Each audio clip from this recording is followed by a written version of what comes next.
One of the leading figures in research in drugs policy really is Professor David Nutt. He was the government advisor for the ACMD. The ACMD is the Advisory Council on Misuse of Drugs. We created a 16-point scale of harms, and then we took 20 drugs and we ranked all those drugs on these 16 different harms. And then when we put all that together into this computer program called multi-criteria decision analysis, we discovered that the most harmful drug of all was alcohol. It showed that the drug laws, which ignore the most harmful drug, alcohol, were actually based on a wrong understanding of harms. Politicians wanted to get some kind of political advantage by being hard on cannabis.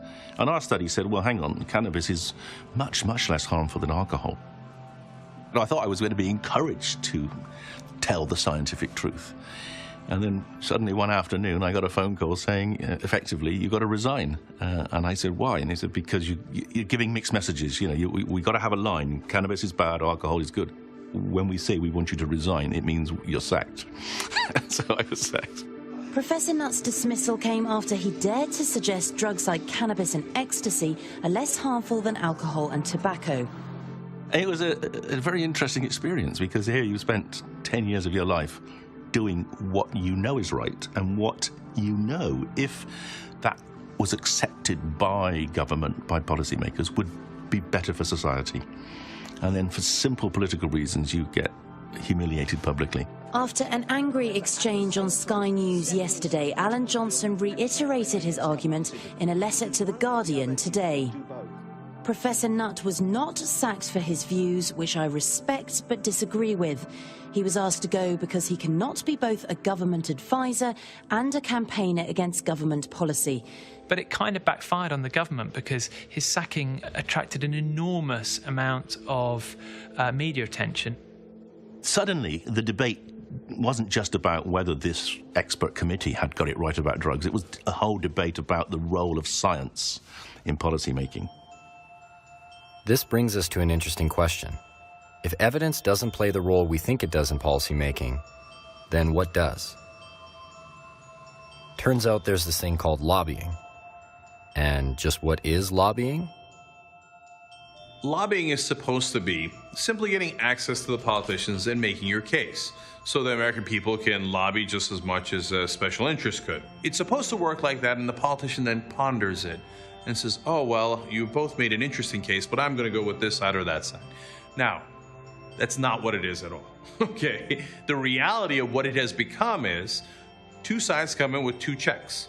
Whoever has the larger check wins. That's lobbying in a nutshell. So if it's defense contractors or private prisons or whoever it might be that's giving money for that issue, they're going to win. They're not going to win some of the time. They're going to win all of the time. I think Bill Hicks said it best. Bill Hicks said, this is my impression of American politics. He goes, it's a guy holding two puppets. And people go, well, the puppet on the right is more to my liking. Well, I feel like the puppet on the left suits my beliefs. And they're like, hey, wait a minute. There's one guy, and he's holding both puppets. Once corporations were allowed to spend money in politics, they owned politics. Corporations are people, my friend. We can raise taxes, and of course they are. Everything corporations earn ultimately goes to people. So where do you think it goes? You give me money, I do you favors. Everybody got used to it. Now the media doesn't even blink. They think, well, if you're good at raising money, that must mean you're a good politician. And what does that have to do with serving the people? Do you know that 95% of the time, the person with more money wins the congressional election at the national stage? Doesn't matter if you're a liberal or conservative. The main thing that matters is, do you have more money? So in 2012 elections, they spent $6 billion on all the national elections. They spent $1 billion for the Obama campaign, $1 billion for the Romney campaign, and $4 billion for all the Senate and congressional elections. It's large donors, and they're not spending $6 billion for their health. They're spending the $6 billion to get back $12 billion or $60 billion. I got a campaign. I need money. Who's got money? That woman with 4 kids selling $31 worth of marijuana, she's got no money. But that banker, that Wall Street guy, that corporation guy, hey, I think they have a few bucks to spread around. It actually becomes an undercurrent to every single legislative action that we see. Everybody's concerned about re-election. Everybody's concerned about how to sell themselves, not to their constituents, but to the lobbying and the interest groups.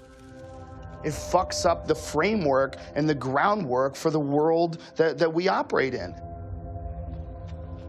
So where does this leave society? When those who are elected to represent the public no longer have the motivation to do so? How can balance be re-achieved? What else can alter the framework of the world around us?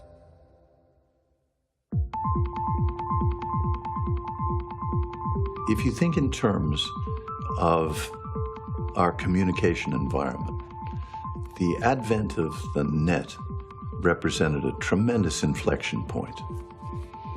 Before that, the sources of information that we had were pretty much institutionally structured.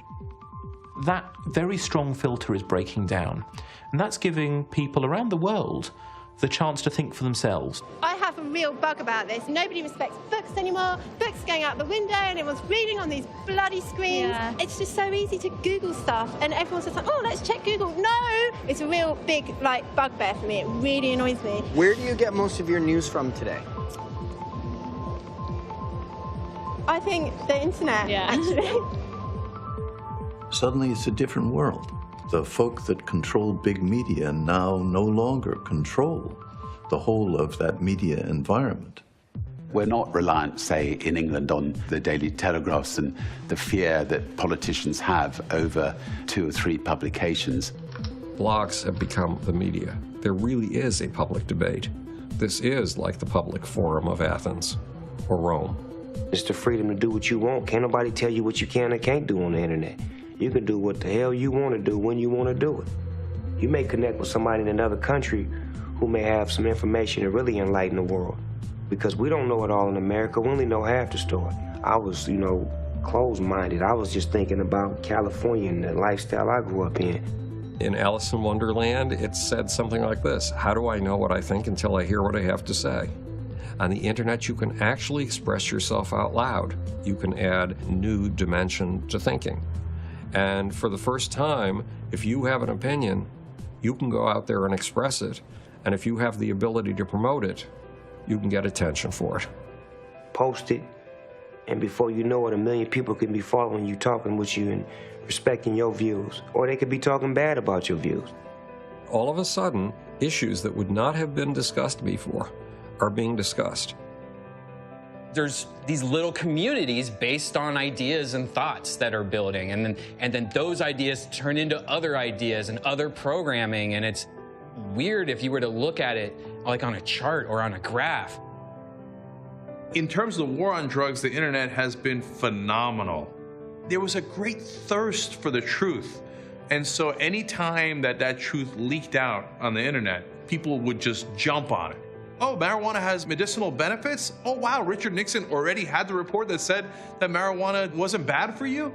They jump on it, and they think, thank God there's now something that lets me access the truth. I was online in '94. That's when I first got online. But it didn't really do anything. It was sort of like putting around, and no one knew what was going on. You've got mail. Everyone I know is on it. Email, instant messages. There's no better way to keep in touch. You've got mail. Now with 56K, connections are faster than ever. It's fast. If you have a phone line, you can go online. What will they think of next? And the mail was all bullshit. And then slowly but surely, it became this interacting monster that it is today. Anything that you need to know about marijuana, you could just go on there and look, and you can have your mind changed instantly. In the old days, when there was 20 hippies sitting around trying to legalize marijuana with their little flyers, there was no way to fact check any of it. It sounded like a crazy hippie. Wait, you're telling me marijuana's safe and it helps you with headaches, anxiety, and all these important medical things that we're taking all these pills for? Yeah, right, old hippie.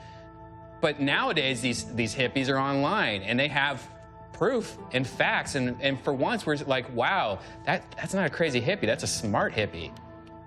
I can pick this phone up, and within 10 seconds, I can Google any complex question that would have required a serious education to answer before.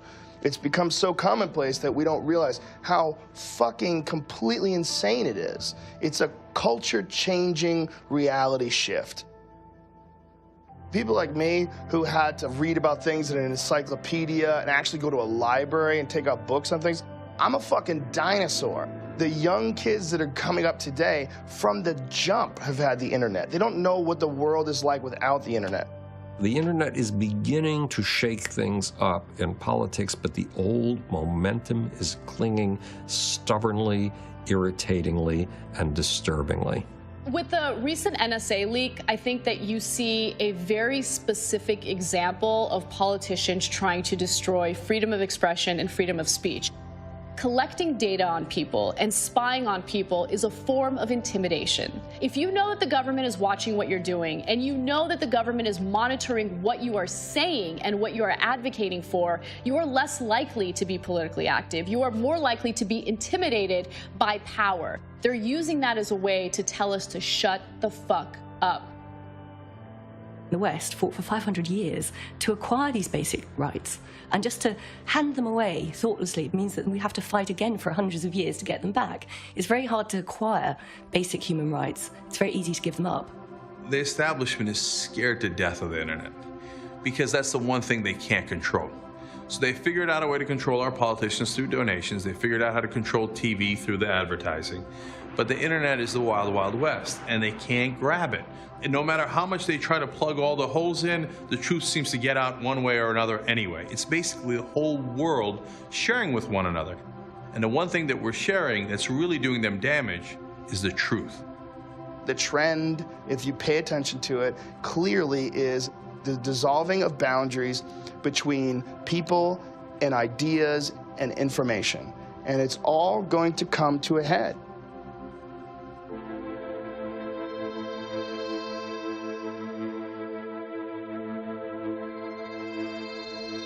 The first cracks in the monolith of prohibition have already happened. Suddenly, you have Washington and Colorado actually succeeding in passing these legalization regulation ballots and becoming the first jurisdictions anywhere in the world to do so.